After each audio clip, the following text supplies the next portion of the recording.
waggoota 16 oliif harkifatee rakkoo bulchiinsa gaarii ta'uun hawaasa komachiisaa kan ture piroojeektiin bishaan dhugaatii aanaa Shanan Duugoo Araddaa Gollee Aqabsoo bara darbee hojiin isaa hojjetamuu jalqabee barana xumuramuun jira bulchituu godina Harargee Lixaa Addee Kiraamxaatiin durfamuun eebbifamee jira. Rakkoon bishaan dhugaatii hawaasa Araddaa kanaa bubbulus fala argateeraa kan jiran bulchaan aanaa Shanan Duugoo Obbo Abdullaa Yaammee piroojeektichi waggoota 16 harkifatee barana birrii miiliyoona 15.2 xumuramus himanii jiru. Uummanni kun immoo haala hanqina bishaan dhugaatii qaba jechuudha. Jaarkaana tokko toora qarshii 10 olitti bitaadhaa ture jechuudha. Bona irratti qarshii 50 yeroo bunaa jechuudha. Dhugaa dubbachuuf mootummaa keenya galateeffachuudhaan barbaada jechuudha akka bulchaa aanaatti. Godinichatti barana piroojeektoota bishaanii 8 xumuruun tajaajila jalqabsiisaa jirraa kan jiran itti gaafatamaan waajjira bishaanii fi enerjii godina Harargee Lixaa Obbo Kunuz Ahmad tajaajila bishaan dhugaatii waliin ga'uuf mootummaan deeggarsa adda addaa taasisaa jira jiran. Bira kana akkuma baroottan kaanii carraaqqii guddaa taasifamaadhaa ture. Akka godinatti piroojeektoota 8 tokko ni xumurre jennee karoorfanne.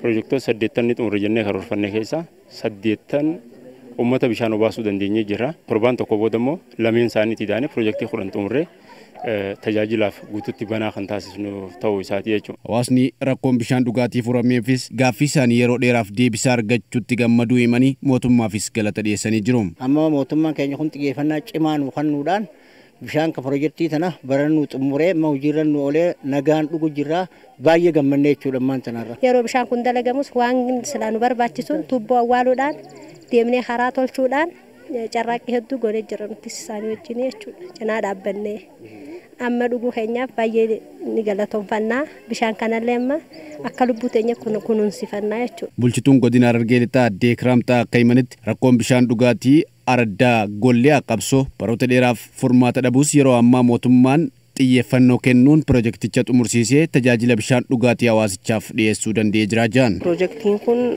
gara qarshii miiliyoona 15.7tiin kan xumurame kan rakkoo uummata yeroo dheeraa kan jechuudha. 1999 kan jalqabame ta'uu isaati.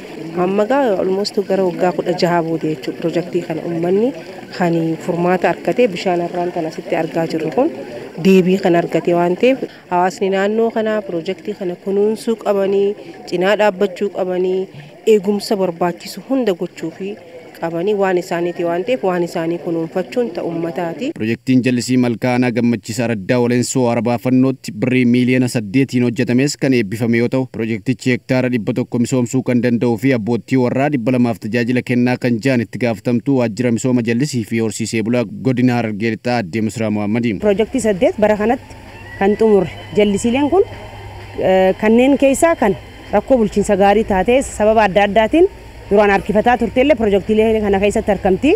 Inni kun piroojeektii malkaa jaama aanaa gammachiis keessatti argama.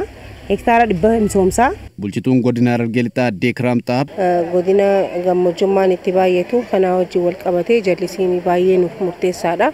Jallisii baay'een hojjetamaa jira akka godina keenyattis.